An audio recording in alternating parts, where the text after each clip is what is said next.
Welcome to Off the Cuff, episode 17, where we answer your questions about LEGO. I'm Julia, this is Colin, and today we've got a bunch of topics to discuss. We're going to talk about the rumored Lord of the Rings sets for 2025, as well as Blacktron in 2025. We're also going to be talking about remaking sets in modern techniques, the Tudor corner, the new modular, and other things. Stay tuned for all those topics. Our first question: have you ever considered remaking the 10193 Market Village set with modern building techniques so that it fits in with the medieval square? Well, we do actually have it behind us. It's on the lower end of our display right there. But the medieval Market Village from, I think, 2008, 2007, it is a bit dated now, and it uses techniques that we wouldn't see today. The Tudor techniques that we saw in the medieval town square, much more elaborate, more snot work and all that stuff. So yeah, it's a tempting project. I do like the original though.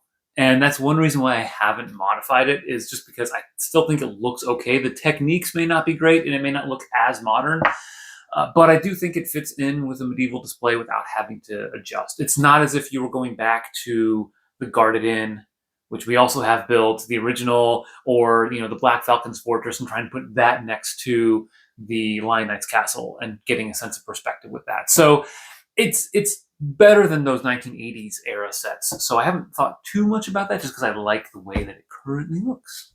All right. What do you think about getting Blacktron in 2025? So it's really cool that we are getting an updated set in Blacktron for 2025 coming out January 1st. And original rumors had it at $110. Now it's going to be $100. So I like the price point. It's the same as when the Galaxy Explorer came out. And I'm really fascinated to see how they look next to one another. The new Blacktron is very asymmetric, and it's not quite as sleek and aerodynamic as the Galaxy Explorer, but that may be to be expected given the different types of ships they are. So I'm excited for it. I like the fact that we get classic smileys. We get very classic Blacktron minifigs. I had a couple Blacktron sets. Did you guys have any Blacktron? No, you weren't. I mean, neither of us were really big into space Lego, but I did have a couple of Blacktron smaller sets. And yeah, I think it's nice that we're getting that. I'm hoping at some point we get a Blacktron or some other Ice Planet like base. So that'd be really cool to get something that your ship can dock at or something along those lines at some point in the future. Because Lego's definitely tapping into the nostalgia, but they're all right now ships. And I'm a more structures person. I like those bases. I like, the forts and all that stuff from the old line. So we'll see. But I'm excited for it. And we're definitely contemplating picking that up on January 1st. There's a long list of sets that we're thinking about picking up. And not all of them will be purchased, but after the Tudor corner, there's a fight for what else might get purchased. So maybe comment down below if you think we should get Blacktron and you'd like to see some content on that. Oh, yeah, for sure. All right. All right, so this viewer wants to get the Tudor corner, the new modular, but she's debating on whether she should do it on day one and get the gift with purchase, which she likes, or if she should wait and see if she could potentially save some money. So she wants to know if you think it would be wise to wait, if maybe the potential amount she might save on it would be greater than the value of the GWP. Yeah, so the GWP, the gift with purchase, is the kiosk. So it's a little newsstand of sorts that could fit somewhere within a modular city. One possibility would be to remove on the Tudor corner, they've got this little black chain corner at the street corner, and you might be able to remove that and put the kiosk there. Those typically would cost about $20. And initially, the cost might be a little bit higher, but if you waited like 3-4 weeks after the gift with purchase goes out, the price usually settles. And you think about like shipping and all of that. So the value of that kiosk would be about $20. Now, I know a lot of people buy sets and they get the gift with purchase and they don't sell those gifts with purchase. And that's fine. You don't have to. But if you think about it in terms of value that way, you could sell it for $20 or so. Or you could try to wait to see when the Tudor corner goes about $20 on sale. And that would be about a 10% discount. So there are a couple ways that you might be able to achieve this, right? The first one is you wait for the Tudor corner to actually go on sale. And it's possible that you might see that on Black Friday or end of the year. but that's unlikely for the foreseeable future. So if you want to get the Tudor Corner within the next year or even 2, I don't think it's going to be on sale at Lego stores or Lego.com. Maybe some other vendor like an Amazon might, but I typically don't see modulars on sale. And the other way you could get that 10% discount is to get double insiders points whenever Lego does that. And you might be able to actually stack that with a gift with purchase, which would be kind of cool because you could actually sell that gift with purchase for $15, $20, $25 and get the 10% discount effectively for the Tudor Corner. So I think it depends on what you want to go with. The kiosk might be enough to needle some people into getting the Tudor Corner day one. I think it depends on how much you like that versus like a $20 discount. So that's my advice. I don't know if I can tell you officially what to do, but those are the ways that I would approach maybe trying to find the Tudor Corner on sale versus maybe the kiosk and what its value is. All right, so Ninjago City is behind us here, all laid out in a row. Someone wants to know what the footprint of it is when they're all together like that in a row. Oh my gosh, it's really long. Let's do the quick math. I've done this before in a video, and I can't remember off the top of my head what it is. But let's see. It's doing the math in terms of base plates, right? So we've got 1 base plate with the Ninjago City, 1.5 with the docks. We've got 2 with the markets, and then we have 1.5 with the garden. So that is what, 6 base plates. So each base plate is about 10 inches long. It's like just a couple millimeters off of that. So 60 inches is 5 feet. So that is the footprint if you were to align them in a single row, 5 feet. And how far deep is it? They would all be 1 base plate at that. If you put them all in 1 row, you could take the temple part of the Ninjago City Gardens and put that on the back side, but because it's a 32 by 32 base plate, typically it would be 10 inches deep. You might extend it to about 15 inches if you put the temple side of the Ninjago City Gardens on the back. So 5 feet at most, left to right, and then back to front, 10 inches, maybe 15 if you rearrange things. Someone wants us to show them what our display shelves look like when they're lit up, but there's no other light in the room. Yeah, so we're going to take a quick break to show you that, and then we'll be back to get into the next question. Yeah, stick around. We've got some Lord of the Rings coming up and some minifig discussion. So, All right, cool. All right. All right, so here is our ModuSpace display. No lights on at all in our room. The UV curtains are closed, so the only light you're seeing is what is coming through the LED strip lights here at the ModuSpace containers. So these are lit up pretty well, and there are a lot of really cool details that you can see without any other lights on. Here's Rivendell. You can see all the cool details.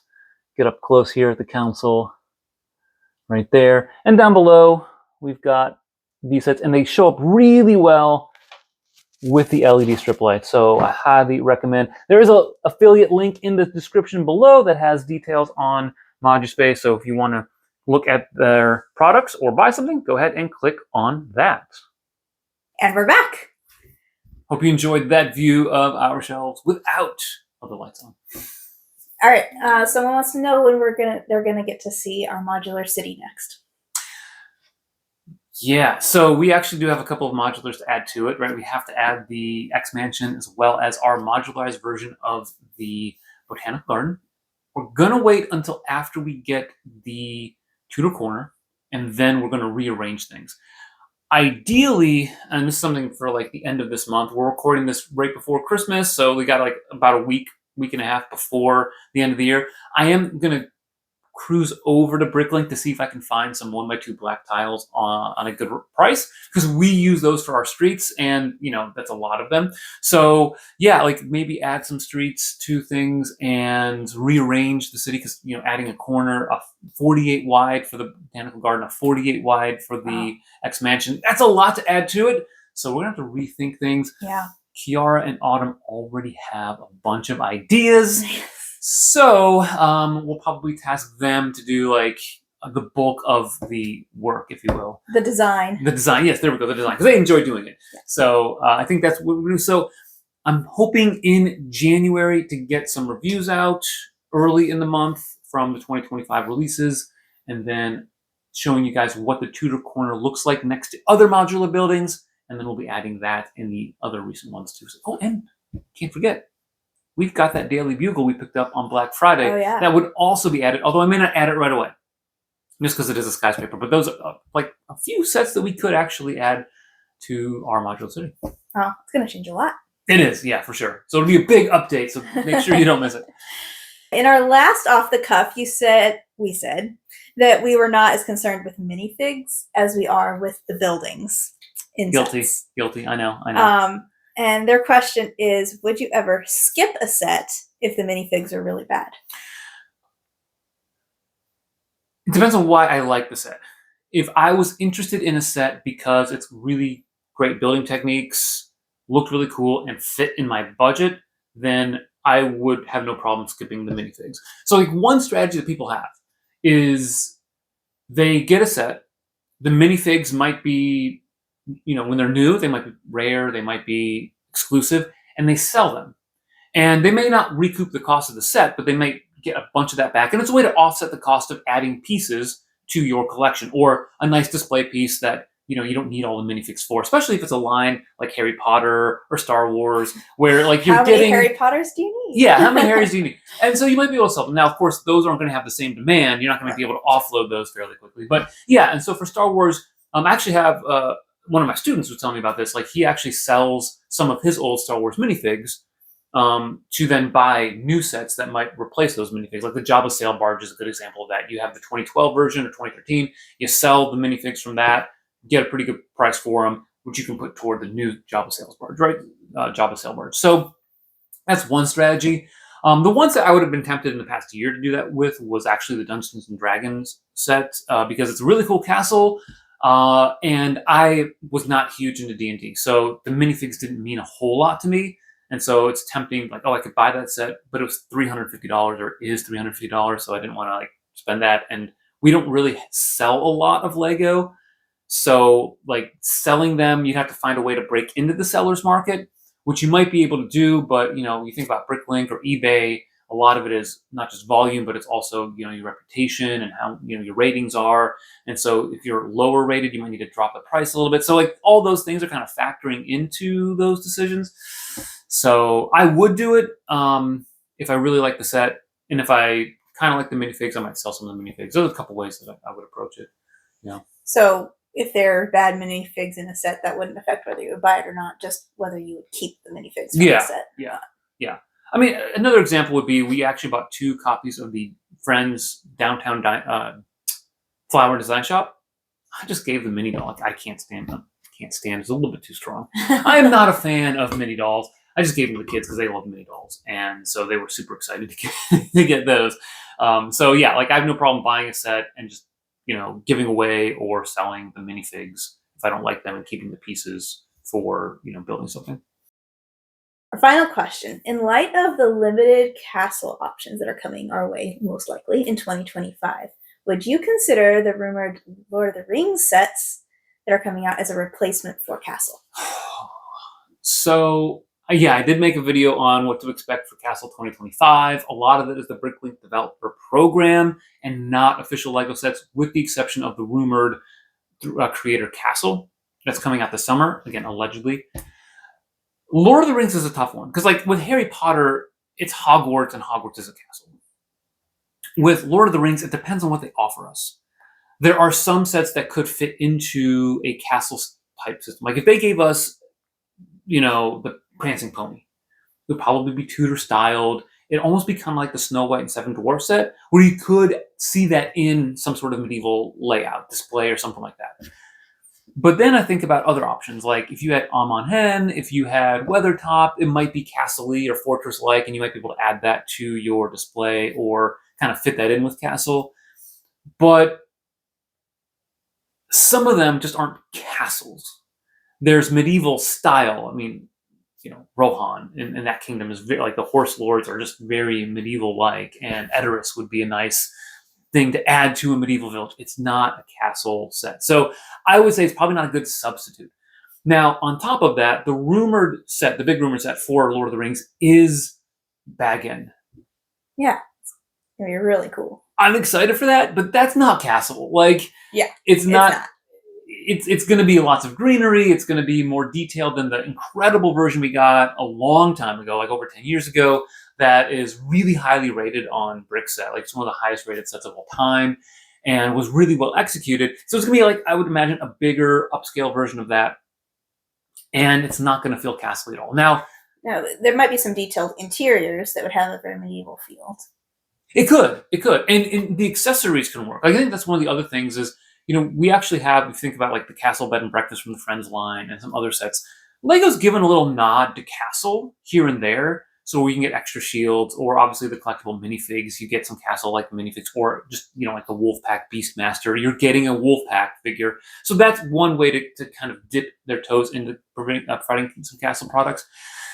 But, again, no. And then the rumored Book Nook, which is apparently going to be Gandalf versus Durin's Bane or the Balrog, that's not going to be Castle. I mean, again, you might have swords, you might have some like elements that could be used in Castle, but it's not really Castle. Right.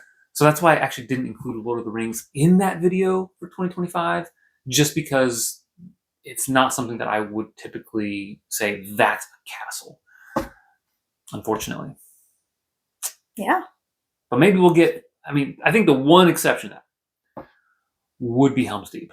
Like, getting Helm's Deep would be probably the closest. And the old Helm's Deep that we have from over 10 years ago was really cool. And the most castle-like build of any Lord of the Rings set that they've come out with. Yeah, it's literally a defense. Yeah, exactly. Minas Tirith could also be cool. But that's a city, right? And so, yeah, it would be maybe castle-like, but man, I just don't know how they would handle Minas Tirith if it's going to be minifig scale or anything along those lines, just because it's going to be massive. Yeah.